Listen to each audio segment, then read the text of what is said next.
আজকে আমরা তৈরি করব মজাদার বালুশাই। তার জন্য লাগবে 1 কাপ ময়দা, 1 চিমটি লবণ, সামান্য এলাচ গুঁড়া। এটা আমি ঘরে করে নিয়েছি। এলাচ গুঁড়া দোকানে কিনতে পাওয়া যায়, সেটাও আপনারা ব্যবহার করতে পারেন। 1/4 চামচ বেকিং পাউডার।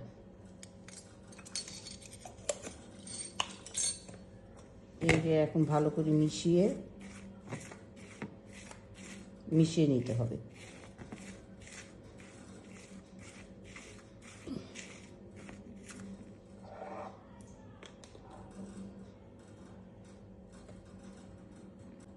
এখন আমরা দিব 1/4 কাপ ঘি।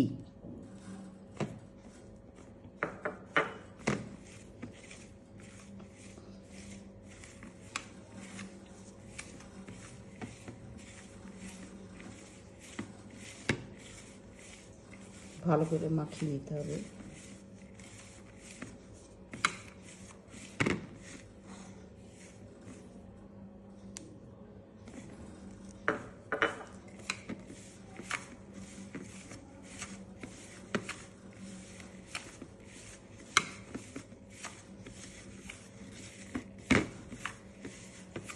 ময়দাটা হাতের মুঠোয় এরকম মুঠো হয়ে আসবে, তখন আমরা ঘি দেওয়া বন্ধ করে দিব।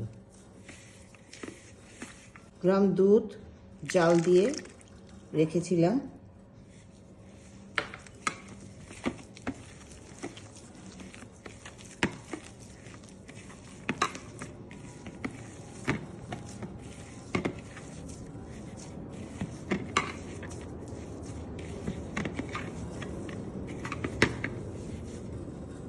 আরো দুধ লাগবে।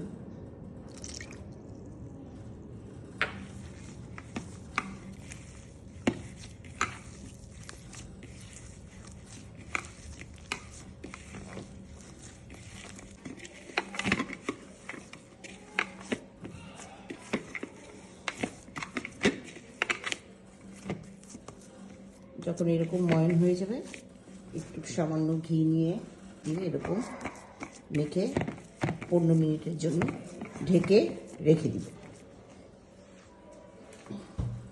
এর জন্য এটাকে ঢেকে রাখবো এভাবে। এখন আমি ওটা 10 মিনিটের জন্য ঢেকে রেখে চিনি শিরাটা তৈরি করে নিব। 1.5 কাপ চিনি, 1 কাপ পানি দিয়ে চিনি শিরাটা আমরা এখন তৈরি করে নিব।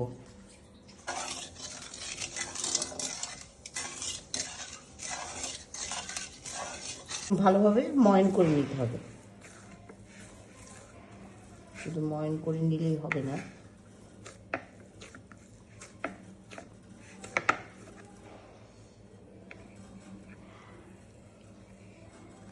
এভাবে ময়ান করে নিয়ে নিলে আপনার মিষ্টিটা মজাদার হবে।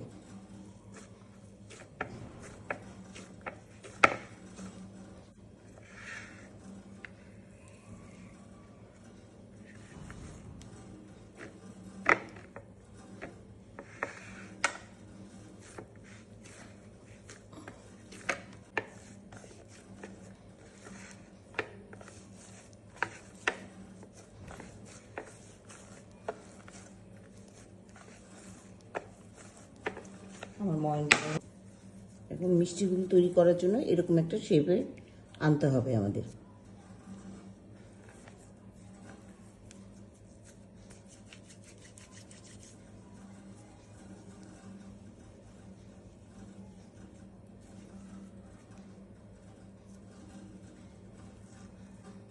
আমি এইভাবে শেপে এনে ফেলেছি।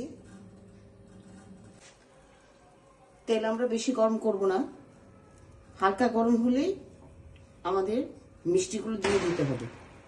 হালকা গরমই দিলে মিষ্টিগুলো ভালোভাবে ভাজা হবে, জাল বাড়ানো যাবে না।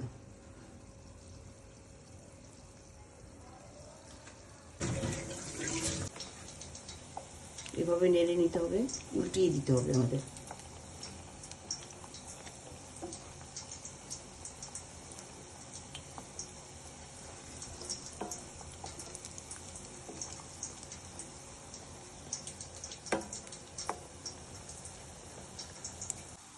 এরকম লাল হলে আমরা চিনি শিরা দিয়ে দিব, কিন্তু খেয়াল রাখতে হবে চিনি শিরাটা ঠান্ডা হয়ে গেলে ওটা গরম করে তারপরে মিষ্টিটা দিতে হবে। চিনি শিরাটা এরকম গরম হয়ে গেলে মিষ্টিগুলো দিয়ে দিতে হবে, দিয়ে 15 মিনিট রেখে দিতে হবে।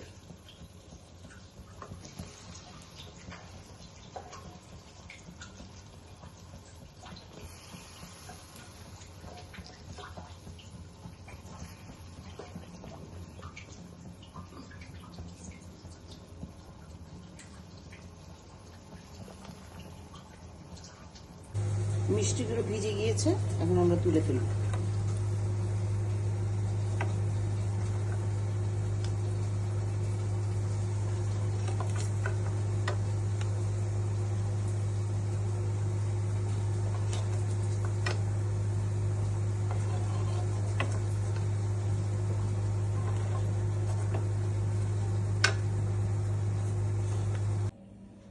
আমার কাছে মাওয়া নেই, এই জন্য মাওয়া দিয়ে মাখাতে পারলাম না, আমি গুঁড়া দুধ দিয়ে মাখিয়ে নিলাম। মাওয়ার বদলে আপনারা গুঁড়া দুধও দিয়ে মাখিয়ে নিতে পারেন, যেভাবে আমি দেখাচ্ছি সেইভাবেই মাখিয়ে নেবেন আপনারা।